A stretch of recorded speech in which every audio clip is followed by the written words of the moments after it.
সকল প্রশংসার মালিক কে? সকল ক্ষমতার উৎস কে?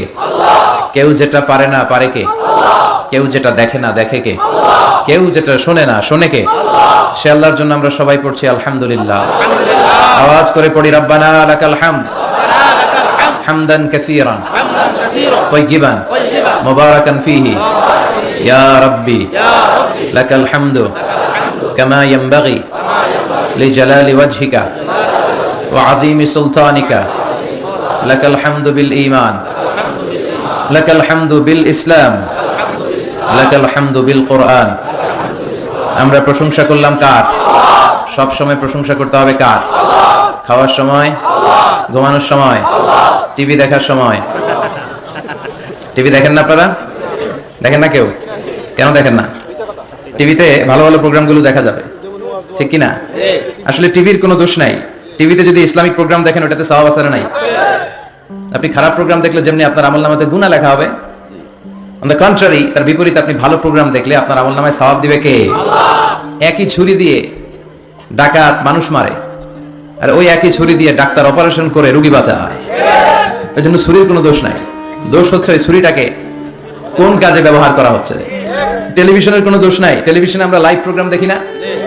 কাবা ঘরে কখন কোন সালাত হচ্ছে, যারা তাওয়াফিন তাওয়াফকারী তারা কিভাবে তাওয়াফ করছে, মসজিদে নববীতে ঠিক এই মুহূর্তে কি পরিবেশ, কিরকম মানুষের সমাগম, তার সবগুলো দেখার সুযোগ আছে না নাই? ওখান থেকে যদি আপনি তেলাওয়াত শোনেন আপনার উপর রহমত নাজিল করবে কে? কিন্তু আপনি যদি অশ্লীল ভিডিও দেখেন, নাচ দেখেন, গান দেখেন, গুনাহ আছে না নাই? তার মানে টিভি দেখাতে কোনো দোষ নাই, দোষ হচ্ছে আপনি কি দেখছেন সেই প্রশ্নে। চিল্লায় বলেন ঠিক কি না? এজন্য আমাদের যাদের ঘরে টিভি আছে আমরা যেন ভালো ভালো প্রোগ্রামগুলো দেখি। ডিশ লাইন আছে না অনেকের, মনিটরিং করতে হবে। যারা ডিশের ব্যবসা করে এদেরকে বলে দিতে হবে যে সব চ্যানেল আমি দেখতে চাই না, সব চ্যানেল আমি দেখতে চাই না। টাকা দিয়ে কিনি তাই বলে সব চ্যানেল দেখবে এমনটা নয়। টাকা দিয়ে কিনেন বলে কলার সাথে কলার ছোলাও খান নাকি আপনারা? কথা কন। টাকা দিয়ে কিনি বলে বাদামের সাথে বাদামের খোসাও খাই, ওইটা কিন্তু ঠিকই খোসা ফেলে দেয়, তারপর বাদামটা খাই, ছোলা ফেলে দেয়, তারপর কলাটা খাই। তো টাকা দিয়ে ডিশ কিনি বিদায় সব দেখা যাবে না। ছেলে মেয়েগুলো কোন চ্যানেলগুলো দেখতে পারবে, কোন চ্যানেল দেখা যাবে না, এটা আপনি বেঁধে দিবেন। কারণ আপনার জন্য পুরো ফ্যামিলির প্রত্যেকটা মেম্বার্স কি করছে না করছে সবটা আমানত। আমানতের বাইরে কেউ না। যিনি মসজিদের ইমাম, মসজিদের সব দায় দায়িত্ব তার কাঁধে আমানত। যিনি ঘরের ইমাম, আর রিজালু কাওয়ামুনা আলান নিসা, একটা ঘরের লিডারশিপ দিবে পুরুষেরা, বাবা, ওই বাবার কাঁধে ঘরের প্রত্যেকটা ফ্যামিলি মেম্বার্স হচ্ছে আমানত।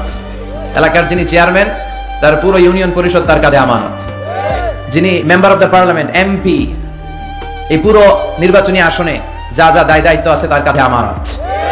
যিনি মন্ত্রী তার মন্ত্রণালয়ের সবকিছু তার কাঁধে আমানত। যিনি প্রধানমন্ত্রী এই 56,000 বর্গ মাইলের প্রতিটা ইঞ্চি তার কাঁধে আমানত। এটা একটা ব্যাপক বিষয়।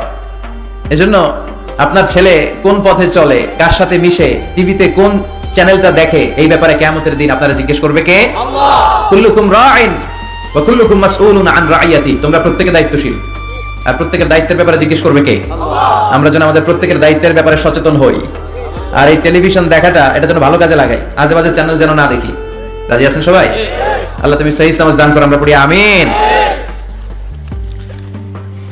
দক্ষিণ রামপুর, কুমিল্লা সদর দক্ষিণ, আজকের এই তাফসিরুল কোরআনের প্রোগ্রাম।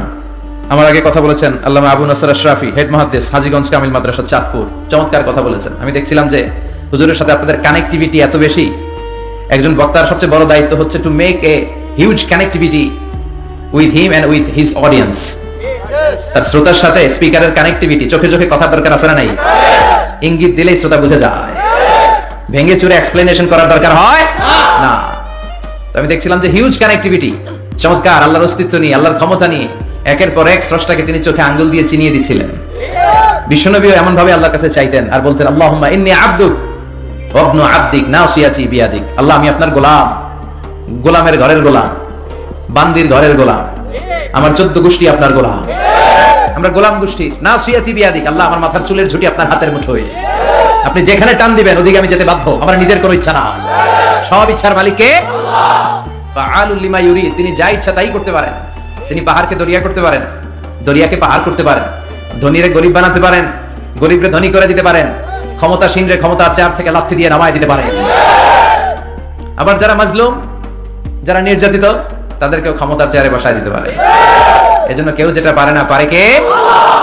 মুহতারাম আল্লামা আবু নাসর আশরাফি ভাই যে কথাগুলো কোরআন সুন্নাহর আলোকে আমরা আমাদের কাছে তিনি পেশ করেছেন, আমরা যেন আমল করতে পারি এবং তার আলোকে যেন আমাদের জীবনটা আলোকিত করতে পারি। আল্লাহ তুমি তৌফিক দাও।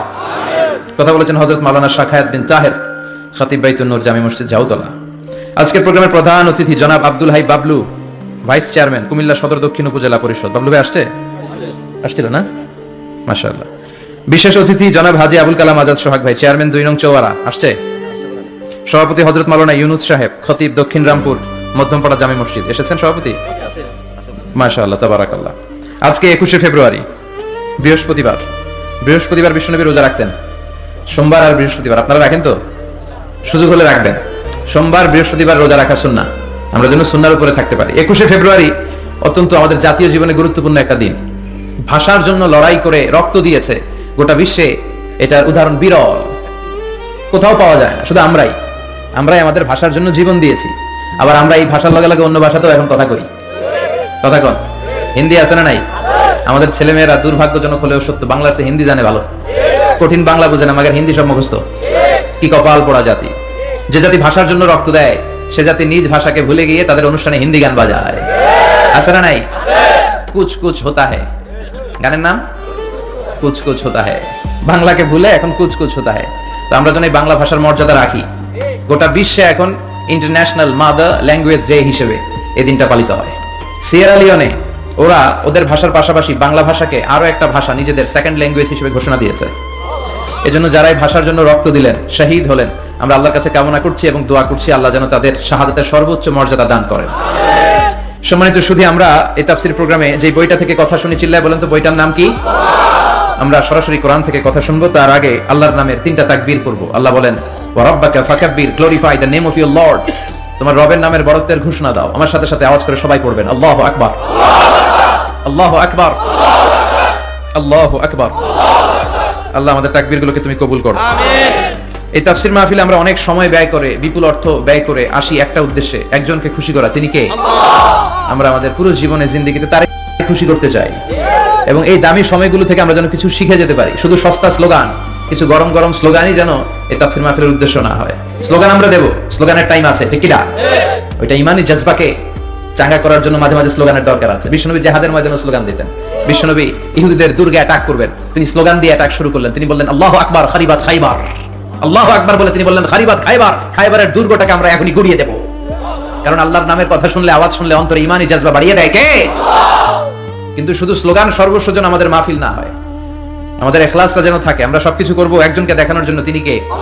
আল্লাকা সিররুন ইনদাল্লাহ বাইনাকা আনতা ওয়া বাইনাল্লাহ, আল্লাকা সাদাকাতুন তাখফা লা ইয়ালামুহা ইল্লাল্লাহ, আল্লাকা সিররুন ইনদাল্লাহ বাইনাকা আনতা ওয়া বাইনাল্লাহ, আল্লাকা সাদাকাতুন তাখফা লা ইয়ালামুহা ইল্লাল্লাহ। সুবহানাল্লাহ পড়েন।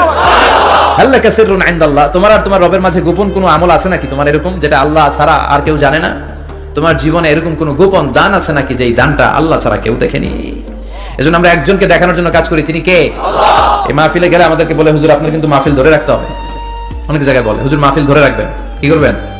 আবার অনেক জায়গায় বলে হুজুর আপনার কিন্তু কাঁপাইতে হবে আজকে। কাঁপে কাঁপে? হ্যাঁ কাঁপে না? হুজুর আপনার কিন্তু কাঁপাইতে হবে, আপনার কিন্তু ধরে রাখতে হবে। আবার বলে হুজুর আপনার জমাইতে হবে আজকে। কি করতে হবে? তা আমরা কোথাও জমাই, কোথাও কাঁপাই, কোথাও ধরে রাখি। কামের কাম কিছু হয়? এজন্য নিয়তটাকে খালিজ করেন। এই কোরআনটা নিয়ে বসে আছে, আগে আমরা নিয়তটা খালিজ করে নিই। ইন্টেনশনটা সবচেয়ে জরুরি। আপনি কোন নিয়তে বসে আছেন এত রাতে, এত কাজ ফেলে দিয়ে কেন এখানে? উদ্দেশ্য একটাই, একজনকে খুশি করা। তিনি কে? আল্লাহ। যা শুনবো আমলের নিয়তে শুনবো, ঠিক কি না? আহাব্বুল আ'মাল ইলাল্লাহি আদওয়ামুহা ওয়া ইন কাল্লা। আল্লাহর কাছে সবচেয়ে প্রিয় আমল ওইটা যেটা মানুষ যদিও অল্প করে কিন্তু প্রতিনিয়ত করে, কন্টিনিউয়াসলি করে। এজন্য যাই আমরা করব অল্প অল্প করে করব, কিন্তু প্রতিনিয়ত করব। আর আজকে আমরা যা শুনবো কিসের নিয়তে? এখনো কইতে পারে না অনেকে। সবাই রাজি তো? ইনশাআল্লাহ পড়েন। আমি আপনাদের খেদমতে সূরাতু আল বাকারার 124 নম্বর আয়াত তেলাওয়াত করেছি। এই আয়াতে আল্লাহ তাআলা একজন প্রসিদ্ধ নবীর ব্যাপারে কিছু তথ্য দিয়েছেন। এই তথ্যগুলো আজকে আমরা শুনবো, ইনশাআল্লাহ পড়েন। রব্বুল আলামিন বলেন ওয়া ইয বিতালা ইব্রাহিম রাব্বুহু বিকালিমাতিন ফাতাম্মাহুন্না ক্বালা ইন্নী জাইলুকা লিন-নাসি ইমামা। সুবহানাল্লাহ পড়েন। যেই নবীর ব্যাপারে আল্লাহ তথ্য দিলেন ওই নবীর নাম ইব্রাহিম আলাইহিস সালাম। সবাই বলেন কি নাম? চিল্লায় বলেন কি নাম? আল্লাহ বলেন নবী স্মরণ করুন সেই সময়ের কথা যখন আমি আমার খলিল ইব্রাহিমকে অনেকগুলো বিষয়ে পরীক্ষা করেছিলাম, আর আমার খলিল ইব্রাহিম প্রতিটা পরীক্ষায় গোল্ডেন এ প্লাস পেয়েছে। প্রতিটা পরীক্ষায় সফলতার সাথে আমার ইব্রাহিম উত্তীর্ণ হয়েছে। আর ফলাফল স্বরূপ আমি বলেছি ইন্নী জাইলুকা লিন-নাসি ইমামা। ইব্রাহিম এতগুলো কঠিন পরীক্ষা নিলাম, একটাও ফেল মারলাম না, সবগুলাই পাস। যাও, এর বদৌলতে তোমার আমি গোটা বিশ্বের মানুষদের ইমাম বানাই দিলাম। ইমাম মানে নেতা। ইমাম মানে কি? নেতা। নেতা হওয়া এত সহজ না। আগুনে পুড়িয়ে পুড়িয়ে যেমনি খাঁটি সোনা বানানো হয়, তেমনি কষ্টি পাথর দিয়ে যাচাই করে করে পরীক্ষা করে করে আল্লাহ তাআলা সাইয়েদনা ইব্রাহিমকে এই মর্যাদার আসনে বসিয়েছেন। আল্লাহ বলে অনেকগুলো পরীক্ষা আমি নিয়েছি সাইয়েদনা ইব্রাহিমকে। আল্লাহ যারে পছন্দ করে বেশি তার জীবনে পরীক্ষাও। বিশ্বনবী বলেন আশাদ্দুন নাসি বালাআন আল আম্বিয়া। এই দুনিয়ার বুকে সবচাইতে বেশি পরীক্ষা নেয় আল্লাহ নবীদের। সুম্মাল আমসাল ফাল আমসাল, তারপরে সিদ্দিকিনদের, তারপরে শুহাদাদের, তারপরে সালিহিনদের। ইবতালার রাজুলু আলা হাসাবি দীনিহি, যেই ব্যক্তির দ্বীনদারি বেশি তার জীবনে পরীক্ষাও। বিশ্বনবীর আল্লাহ সান্ত্বনা দিচ্ছেন, নবী ওরা আপনারে গণক বলে, ওরা আপনারে জাদুকর বলে, ওরা আপনারে কবি বলে, ওরা আপনারে পাগল বলে, কিন্তু আপনি হতাশ হবেন না। একটার পর একটা পরীক্ষা আপনার উপর চেপে বসেছে, এগুলো দেখে ভয় পাওয়ার কোনো কারণ নাই, কারণ মুমিন ভয় পায় না। চিল্লায় এখন ঠিক কিনা? ও নবী আপনি বিচলিত হবেন না, হতাশ হবেন না। আপনার আগে যেই নবীরা ছিল তাদের জীবনেও পরীক্ষা ছিল কি ছিল না? আমি আমার খলিল ইব্রাহিমকে অনেকগুলো পরীক্ষা নিয়েছি, প্রতিটা পরীক্ষায় সাইয়েদনা ইব্রাহিম পাস করেছে। বিশ্বনবীকে আল্লাহ সান্ত্বনা দিচ্ছেন। সুবহানাল্লাহ পড়ে। বিশ্বনবী হতাশ হবেন না। ডোন্ট বি স্যাড, লা তাহজান, নেভার লুজ হোপ।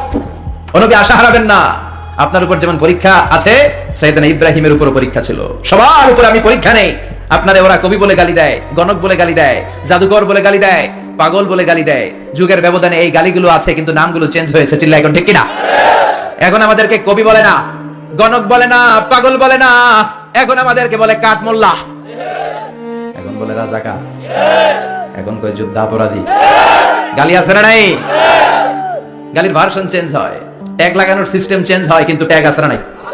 আল্লাহ নবীর সান্ত্বনা দিয়ে বলে নবী ভয় পাবেন না, চিন্তিত হবেন না। আপনার যেমনি পরীক্ষা আমি নিচ্ছি, সাইয়েদনা ইব্রাহিমের আমি পরীক্ষা নিয়েছি। আর প্রতিটা পরীক্ষায় আমার Ibrahim Khalil golden A plus, first class first, global award পেয়েছে। আর এর ফলাফল হিসেবে আমি ইব্রাহিমকে বলেছি ইব্রাহিম তোমার আমি নেতা বানাই দিলাম। Allah put Sayyidina Ibrahim in some test, in some test. Everyone has to face test. প্রত্যেককেই টেস্ট এন্ড ট্রায়াল, পরীক্ষার সম্মুখীন হতে হয়। And Sayyidina Ibrahim successfully overcome all the tests. Allah said, Ibrahim, I'm going to make you the leader. সুবহানাল্লাহ পড়ে। একটার পর একটা পরীক্ষা আল্লাহ নেয়ার পরে যখন দেখলেন একটাতেও ফেল করে না, আল্লাহ খুশি হয়ে বললেন যাও, ইন্নী জাইলুকা লিন-নাসি ইমামা। ইব্রাহিম আমি মুত্তাকিনদের জন্য, গোটা বিশ্বের মানুষদের জন্য তোমার ইমাম বানায় দিলাম। কত পরীক্ষা যে উনি ওনার জীবনে দিয়েছেন, কত কঠিন রাস্তা যে তিনি পাড়ি দিয়েছেন তার কোনো শেষ নাই। সর্বপ্রথম পরীক্ষা ছিল ইলকাউহু ফিন-নার, অগ্নি পরীক্ষা। কি পরীক্ষা? নমরুদ বলল ইব্রাহিম ঈমান ছেড়ে দাও, তাহলে জানে বেঁচে যাবা, নাইলে আগুনে ফেলবো। সাইয়েদনা ইব্রাহিমের এক কথা, জীবন যাবে কিন্তু ঈমান যাবে না। ঈমানের পথে অবিচল থেকে আমার মরণ যেন হয়, তোমারই কাছে মিনতি আমার, তোমারই কাছে মিনতি আমার। মহামহিম দয়াময়, ঈমানের পথে অবিচল থেকে আমার মরণ যেন হয়। পড়ে না? আমিন। আরো জোরে পড়েন আমিন। নমরুদ বলে ঈমান ছেড়ে দাও, তা না হলে আগুনে ফেলবো। সাইয়েদনা ইব্রাহিম বলে জীবন যাবে কিন্তু ঈমান যাবে না। তার মানে আগুনের পরীক্ষায় পাস। চিল্লায় বলেন আগুনের পরীক্ষায়। পরীক্ষা নাম্বার 2, একটার পর একটা পরীক্ষা নিতে আল্লাহ শুরু করলেন। আল্লাহ বললেন ইব্রাহিম যাও, কলিজার টুকরা সন্তানকে আর হাজারকে, আমরা ওনারা ডাকি বিবি হাজরা, আমরা কি ডাকি বাংলাদেশে? আসলে নাম কি? হাজার। যাও তোমার স্ত্রী হাজারকে মক্কার ধুধু প্রান্তরে ফেলে দিয়ে আস, ওখানে মানুষ নাই, প্রাণী নাই, জনমানব শূন্য, দেখি আমার কতদূর ভালোবাসো। বলতে দেরি, টু শব্দ নাই, মরুভূমিতে ফেলে দিয়ে আসলেন। তার মানে পরীক্ষা নাম্বার 2 তেও, কথা বলেন 2 তেও। পরীক্ষা নাম্বার 3, আল্লাহ বললেন ইব্রাহিম দেখি তোমার হৃদয়ে আমার জায়গা কতটুকু, যাও কলিজার টুকরা সন্তান ইসমাইলের গলার মধ্যে তলোয়ার লাগাও।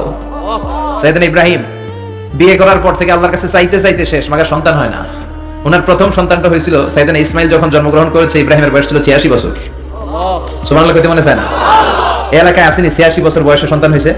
হ্যাঁ, এরকম শক্তিশালী পুরুষ কেউ আছে? 86 বছর বয়সে তো হাঁটতেই পারে না। কথা কন। সাইয়েদনা ইসমাইলকে যখন আল্লাহ তাআলা সাইয়েদনা ইব্রাহিমকে উপহার দিয়েছেন, তখন সাইয়েদনা ইব্রাহিমের বয়স, চিল্লায় বলেন কত? 86 বছর বয়সে যে কলিজার টুকরা সন্তানটাকে হাতে পেলেন, চাঁদের মতো সুন্দর ছেলে। আল্লাহ বললেন, দেখি আমার হৃদয়ে তোমার জায়গা কতটুকু, ইসমাইলরে জবাই করো। বলতে দেরি, ছুরি লাগাতে দেরি হয় না। তার মানে এই পরীক্ষায় পাস। একটার পর একটা আল্লাহ পরীক্ষা নিয়েছেন, একটার পর একটা পরীক্ষা। আগুনের পরীক্ষায় পাস, ফ্যামিলি বিসর্জন দাও পাস, কলিজার টুকরা সন্তানের গলায় ছড়ি লাগাও পাস। এবার আল্লাহ বললেন, এরপর তোমার বড় দায়িত্ব দিব, তোমাকে হজ প্রোগ্রামের এমডি বানাই দিলাম, ম্যানেজিং ডাইরেক্টর অফ হজ। সুবহানাল্লাহ কইবেন না? আল্লাহ বললেন, ইব্রাহিম বিশাল বড় কাফেলা বানাও, হজের আঞ্জাম দাও। সাইয়েদনা ইব্রাহিম বললেন, আল্লাহ দুদুমরু প্রান্তর, জনমানব শূন্য, মানুষ নাই, পাখি নাই, কেউ নাই, কিভাবে আমি হজের আঞ্জাম দেব? আল্লাহ বললেন, ইব্রাহিম হজ প্রোগ্রামের ম্যানেজারগিরি করতে চাইলে 3টা পেশা তোমাকে বেছে নিতে হবে। কয়টা? এই 3টা পেশা এর সমন্বয়ে তুমি হজের প্রোগ্রামের আঞ্জাম দিতে পারবে। পেশা নাম্বার 1, তোমার রাজমিস্ত্রির কাজ করতে হবে। পেশা নাম্বার 2, তোমার ঝাড়ুদারগিরির কাজ করতে হবে। পেশা নাম্বার 3, তোমার মুয়াজ্জিনগিরি করতে হবে। সুবহানাল্লাহ কইবেন না? وَإِذْ يَرْفَعُ إِبْرَاهِيمُ الْقَوَاعِدَ مِنَ الْبَيْتِ وَإِسْمَاعِيلُ رَبَّنَا تَقَبَّلْ مِنَّا إِنَّكَ أَنْتَ السَّمِيعُ الْعَلِيمُ। সাইয়েদনা ইব্রাহিম আর কলিজার টুকরা সন্তান ইসমাইলকে নিয়ে রাজমিস্ত্রির কাজ শুরু করে দিলেন। আল্লাহু আকবার। কাবা ঘর ভেঙে চুরমার, বাপ বেটা মিলে রাজমিস্ত্রির কাজ, পাথর কেটে কেটে বাপ বেটা মিলে কাবা ঘর বানায়। পেশা নাম্বার 1 শেষ। পেশা নাম্বার 2 ঝাড়ুদারগিরি। পেশা নাম্বার 2 কি? আল্লাহ বললেন, তাহহিরা বাইতিয়া লিত-তাইফিনা ওয়াল-আকিফিনা ওয়ার-রুক্কা'ইস সুজুদ। মসজিদেরি ঝাড়ু বারদার হোক আমারে হাত, শোনো আমারে মুনাজাত, শোনো শোনো ইয়া ইলাহি আমারে মুনাজাত, শোনো আমারে মুনাজাত। পড়েন আমিন। আল্লাহ বললেন, তাহহিরা পরিষ্কার করো মানে ঝাড়ু দাও, বাইতি আমার কাবা ঘর, লিত-তাইফিনা তাওয়াফকারীদের জন্য, ওয়াল আকিফিনা ইতিকাফকারীদের জন্য, ওয়ার রুক্কা'ইস সুজুদ রুকুকারীদের জন্য, সিজদাকারীদের জন্য। ঝাড়ু দাও। বাপ বেটার রাজমিস্ত্রিগিরি শেষ, এবার ঝাড়ুদারগিরি শুরু। সুবহানাল্লাহ বলেন। এরপর আল্লাহ বললেন 3 নম্বরে মুয়াজ্জিনগিরির কাজ করো। ওয়াআযযিন ফিন-নাসি বিল হজ্জি ইয়াতুকা রিজালাও ওয়া আলা কুল্লি দামিরি ইয়াতিনা মিন কুল্লি ফাজ্জিন আমিক। সুবহানাল্লাহ বলেন। ও ইব্রাহিম, আযান দাও। আযান মানে ঘোষণা, তুমি হজের ঘোষণা দাও। মানুষদের ডেকে বলো, আল্লাহ ঘর বানিয়েছেন, এই ঘরে তোমরা হজ করতে আসো। সাইয়েদনা ইব্রাহিম বললেন, আল্লাহ আমি আর আমার পোলা ছাড়া কেউ নাই। কেউ আছে? মানুষ নাই, আপনারা কেউ নাই, আমি কার সামনে আযান দেব? আমি কার সামনে ঘোষণা দেব? আল্লাহ মানুষ নাই, প্রাণী নাই, পাখি নাই, দৃশ্যমান কিছু নাই, কোথায় আমি ঘোষণা দেব? আল্লাহ বললেন, দাঁড়াও, দাঁড়িয়ে তুমি আযান দাও, ঘোষণা দাও। তোমার এই আযানের আওয়াজটা গোটা বিশ্বের সব মানুষের কানের ভেতরে আমি আল্লাহ পৌঁছে দেব। আযিন ফিন-নাস বিল হজ, হজের আযান দাও। উনি আযান দিলেন, আইয়ুহান নাস ইত্তাখাযাল্লাহু বাইতান ফাহুজ্জু। আল্লাহ একটা ঘর বানিয়েছে, যাদের সামর্থ্য আছে হজে আসো। সুবহানাল্লাহ পড়ে। তৎকালীন সময়ে গোটা বিশ্বে যারা ছিল সবার কানের ভেতরে এই ঘোষণাটা মানে আযানটা পৌঁছে দিয়েছে কে? আমরা তখন ছিলাম পৃথিবীতে? কই ছিলাম? ফি আলামিল আরওয়াহ, রূহের জগতে। রূহের জগতেও আল্লাহ তাআলা আমাদের কানে পৌঁছে দিয়েছেন। রূহের জগতে থেকে এই আযান শুনে আমরা যারা লাব্বাইক বলার সুযোগ পেয়েছি, তাদেরকে এই দুনিয়াতে হজের নসিব আল্লাহ করে দিবেন। তার মানে হজ প্রোগ্রামের ম্যানেজার। সুবহানাল্লাহ পড়ে। পরীক্ষা কারে কয়? কত প্রকার ও কি কি। হজ প্রোগ্রামের ম্যানেজার বানাইলেন, ম্যানেজিং ডাইরেক্টর, মহাব্যবস্থাপক। হজের আঞ্জাম দাও, আর হজের আঞ্জাম দিতে যে তোমাকে প্রথমে রাজমিস্ত্রির কাজ করা লাগবে পাস, ঝাড়ুদারগিরির কাজ করা লাগবে পাস। আল্লাহর নবী উলুল আজমি মিনার রাসূল মসজিদ ঝাড়ু দেয় না, আমরা মসজিদ পরিষ্কার করতে চাই না, আছে না নাই? বালু দেখলেই মুয়াজ্জিনরে গালি, কথা কন। মসজিদে ময়লা দেখলেই খাদেমের 14 গোষ্ঠী উদ্ধার করে ছাড়ে, আর নিজে পশ্চিম দিকে পড়ে আসারও খায় না, আছে না নাই? মসজিদ ঝাড়ু দেয় শুধু মুয়াজ্জিনের কাজ, খাদেমদারের কাজ। মসজিদ পরিষ্কার রাখা আমাদের সবার কাজ। চিল্লা এখন ঠিক কিনা? যাদের অন্তরে জ্বালা যন্ত্রণা, যাদের দোয়া কবুল হয় না, আপনি মসজিদ ঝাড়ু দিয়ে দেখেন, মুহূর্তে দোয়া কবুল হয়ে যাবে। অন্তরের জ্বালা যন্ত্রণা দূর হয়ে যাবে, অন্তরের অহংকার নিমেষে কেটে যাবে। তার মানে আল্লাহ বললেন, রাজমিস্ত্রি হও সেটাও হলেন, ঝাড়ুদার হও সেটাও হলেন, আযান দাও সেটাও হলেন। তার মানে হজের যে পরীক্ষা নিলেন এটাতেও, কথা কন, শুনতেছেন? 4টা ভয়ঙ্কর পরীক্ষা নিলেন, 4টাতে পাস। পরীক্ষা নাম্বার 5। আল্লাহ বলেন, ইব্রাহিম বয়স কত? সাইয়েদনা ইব্রাহিম বললেন 80 বছর। আল্লাহ বললেন, নিজ হাতে নিজের সুন্নাতে খাতনা সেরে দাও। সহিহ বুখারীর বর্ণনা, ইখতাজানা সাইয়েদনা ইব্রাহিম আলাইহিস সালাম ওহু আবনু 80 সানা বিল কাদুম। বুখারীর বর্ণনা 80 বছর বয়সে কুঠার দিয়ে লজ্জাস্থানের সামনের চামড়াটা কেটে নিজ হাতে নিজের সুন্নাতে খাতনা সেরেছেন। এমনি এমনি আল্লাহর প্রিয় হন নাই, এমনি এমনি গোটা বিশ্বের মানুষদের লিডার হন নাই। পরীক্ষা